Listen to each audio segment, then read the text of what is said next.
Buenos días, mi nombre es Camila Vélez Mora. El día de hoy les vengo a hablar sobre la historia del derecho comercial enfocada en los títulos valores, especialmente hablándoles del cambio trayecticio que se utilizaba mucho en la antigüedad y en los inicios de los títulos valores. Nacimiento de los títulos valores. Los títulos valores surgen al mismo tiempo que el derecho mercantil, en la Edad Media con motivo de desarrollo de las actividades comerciales de los mercaderes. Son normas pactadas por los propios mercaderes para dar respuesta a las necesidades colectivas. El motivo de su creación fue el interés de los mercaderes de aplicar las normas rápidas, flexibles y ejecutivas, es decir, que garantizan de una forma más rápida el cobro de los créditos. Surgen entonces el título valor con la denominación de títulos créditos. Este término actualmente está en desuso dentro de la categoría de los títulos valores, ya que algunos de ellos se pueden representar mediante anotaciones. Se incluyen también documentos muy variados con características muy dispersas. Se formalizan en un documento breve y conciso firmados por una o varias personas y que no necesitan para su validez, de tal manera que el último tenedor del título va a ser el que pueda exigir al emisor el cumplimiento de las obligaciones que el título incorpora. Aquí tenemos entonces como primera precisión el trueque, que con este se puede afirmar que los títulos valores en Colombia nacen desde la misma aparición del hombre. Dentro de la parte histórica tenemos que en Roma los negocios jurídicos se realizaban entre los individuos de la misma clase social, como lo eran los patricios o los plebeyos, y la garantía de pago era su propia vida. Hablando ya un poquito de lo jurídico en cuanto a títulos valores en la antigüedad, encontramos la ley Poetelia Papiria. Aquí el patrimonio era prenda general para el cumplimiento de las obligaciones y el acreedor podría desapoderar de sus bienes al deudor. No existía una reciprocidad entre lo debido y lo pagado, pues el deudor era desaposesionado de todos sus bienes y el acreedor aumentaba su patrimonio de una manera injustificada.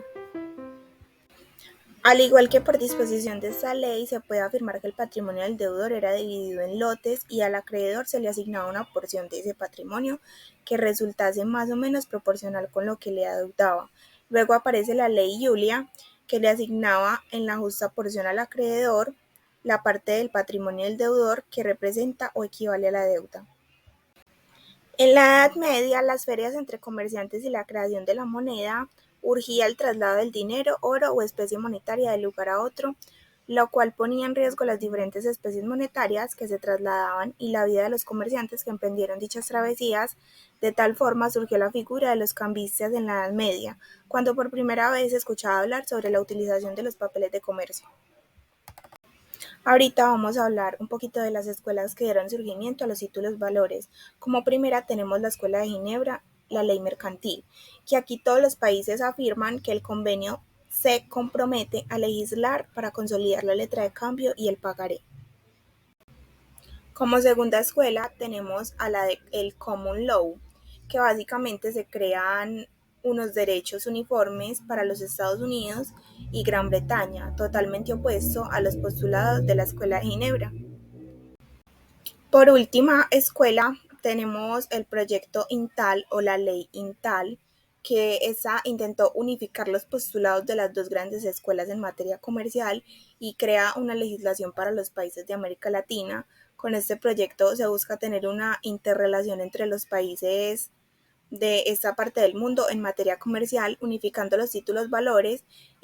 Colombia como tal acoge el proyecto, pero legisla siguiendo las corrientes filosóficas que le imponían las dos grandes escuelas anteriormente mencionadas, la cual era Ginebra y Common Law. A continuación vamos a hablar de la definición sobre los títulos valores enfocado en los grandes pensadores. El italiano Cesar Vivante, en el año 1895, fue quien por primera vez emitió un concepto o una definición clara de los títulos valores, diciendo que era todo documento necesario para ejercer el derecho literal y autónomo que de él resultaba.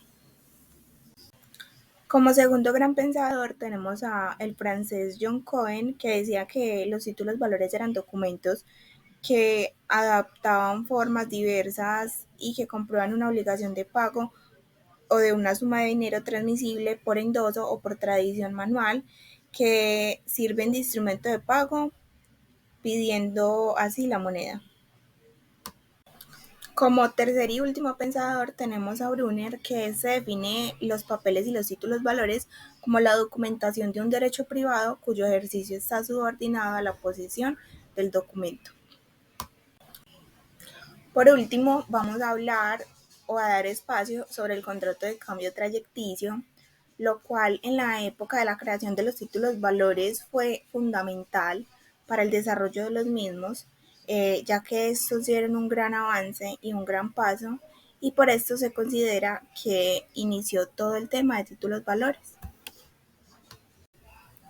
Bueno, vemos entonces que nace el contrato de cambio trayecticio que se celebraba entre comerciantes y por virtud del cual se expide un documento dirigido al cambista para que pagase al portador la suma del dinero allí consignada. El portador se dirigía al mercado con ese papel y podía pues comprar los productos que necesitaba. Luego este documento que se expedía con la mención a quien iba a recibir el pago, se incorporó la cláusula a la orden, que era similar a lo que hoy se conoce como título a la orden, que es la persona designada a cobrar. El Código de Comercio en su artículo 651 nos expresa esto. Y este es el primer vestigio de lo que se conoce del pagaré y la letra de cambio. Tenemos también las organizaciones del mercado, que estas se crean destinadas por las ciudades del Mediterráneo y del Oriente, en ciudades como Italia, Venecia, Florencia, Nápoles, entre otras, y se celebraba pues la gran pujanza de ferias o plazas de mercado. Los mercaderes acudían a las ferias a realizar sus transacciones mercantiles en dinero, ya sea destinado a comprar en las ferias o a cambiar artículos. Aquí vemos que el peso de la moneda incluyó mucho y dio mucho crecimiento. Como penúltimo ítem tenemos, en la medida del paso del tiempo, el florecimiento del mercado, que este crece en el comercio, florecen los negocios jurídicos, se perfeccionan también la estructura de dicho instrumento de pago conocido bajo el nombre de título de crédito. Este documento era necesario para ejercer el derecho literal y autónomo del que él se menciona. Todo esto lo podemos encontrar hoy en día en el artículo 619 del Código de Comercio. Ya para finalizar, y volviendo a tocar el tema del nacimiento de los títulos valores, se crea pues que era una necesidad y la evolución propia de los negocios mercantiles dieron lugar a las instituciones denominadas el cambista, cuya misión era la de servir de depositario de moneda con presencia de las ferias y mercados de las diferentes ciudades y quien actuaba en nombre y representación de uno o varios comerciantes. Así finalizamos y vemos cómo nacieron los títulos valores en el derecho comercial. Muchas gracias por la atención prestada, espero que les haya gustado el video.